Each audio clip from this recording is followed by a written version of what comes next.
What's up everyone and welcome back to my channel. Today I am sharing my Instapot tips with you. These are 5 things that I love making in the Instapot, and if you guys want to see a part 2, definitely leave a comment down below so that way I know to share more of all of the things that I cook in my Instapot.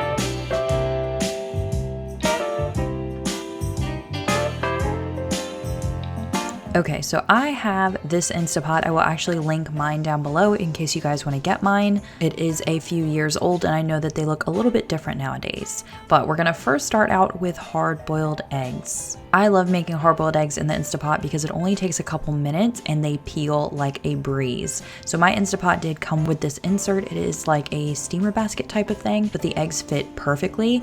Now I don't use it all the time. If I'm making like a huge batch of eggs, I will not use the insert. I'll just throw them in there. Make sure you add your 1 cup of water. Anytime you're pressure cooking, you need to add a cup of water in order for there to be pressure created. Also, you want to make sure that the valve is on sealing anytime you pressure cook. Otherwise, it will not be able to seal correctly. So I hit the egg button and I leave it on 4 minutes. And after a couple seconds, it will change from the 4-minute mark to the on mark. Once it says on, then it's starting to build pressure, and after a couple minutes, it will start releasing some steam, but that just means that it's building up pressure, and as soon as that steam goes away, you kind of hear it make a noise, then it will start counting down and actually pressure cooking. So it takes about a minute for when that steam goes off. It will beep once it's finished, and then it will change to a low setting, which is just like a keep warm, and it will start a timer backwards of how long it's been on keep warm. Now, a lot of recipes will talk about quick release or not doing quick release. If you're doing quick release, that means that as soon as the Instapot goes off, you're letting the steam out. And I find that with meats and stuff like that, it creates a very chewy texture, so I like to have a natural release, which means that you're not going to let the steam out until it's built down with pressure. So with eggs, I actually let them sit a couple minutes after the actual Instapot beeps, but I like the yolks a little on the softer side. If you want your yolks cooked a little bit more, then I would definitely go for a more natural release and leave the eggs in there for a couple more minutes. I definitely recommend peeling them while they're still warm, and this is great for meal prepping. Next up, we're gonna do shredded chicken. Now, I do shredded chicken and a lot of other different kinds of meats I put in my Instapot, which I can talk about in another video, but because these are big chicken breasts, I'm just throwing them in here with 1 cup of water and some salt because I'm going to add different seasonings for them later in my week. And then again, I'm going to seal the Instapot, make sure that is sealed because we are pressure cooking, and I hit the meat/stew button, and I'm going to put this at 15 minutes because the chicken breasts are a little on the bigger side. If I was just doing a pack of chicken thighs, I would only do 10 minutes. And like I said, I do like these to be natural release, so after the beeping goes off, I leave them in there for about 10 to 15 minutes for it to naturally release. And then you just have fresh shredded chicken. Now, spaghetti squash is a lifesaver in the Instapot. So with the spaghetti squash, make sure you cut it this way, which is, I guess, horizontally. I don't know my directions, but if you cut it this way, it's actually a lot easier to cut open. You won't be struggling as much.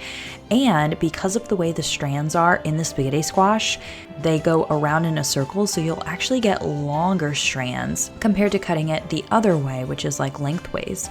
So after I scoop out all the seeds, I add my spaghetti squash to the Instapot, add my 1 cup of water because we are pressure cooking, but I'm using the manual button and I'm going to put it for about 10 minutes.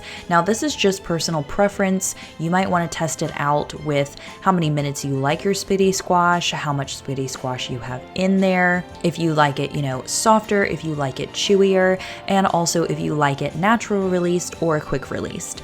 I like mine a little bit softer, but you can always play around with them and see how you like your own. Okay, then we have clarified butter or ghee or ghee. I'm not sure how you say it, but I'm just using my pasture-raised butter. This is the butter that I use on a Whole30, and clarifying it just means that you're getting the dairy solids away from the fat solids. So we're going to hit the saute button, and if you hit the adjust button, it goes from less, normal, more. We want to put it on normal. So you just leave your butter in there for a couple minutes. It's going to do its own thing. And once you start seeing it getting a little bit darker, a little bit, like brown solids on the bottom, you want to turn it off. Let it sit on the heat for about 1 more minute, and then we can strain it through like a sieve. This separates the dairy from the actual fat solids, and there you go. You have clarified butter. Easy peasy.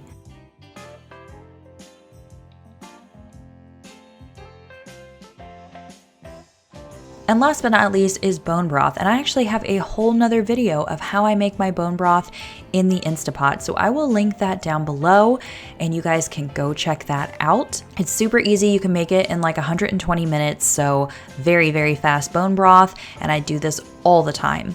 I hope you guys really enjoyed this video. I will see you guys very soon in another video. Bye guys.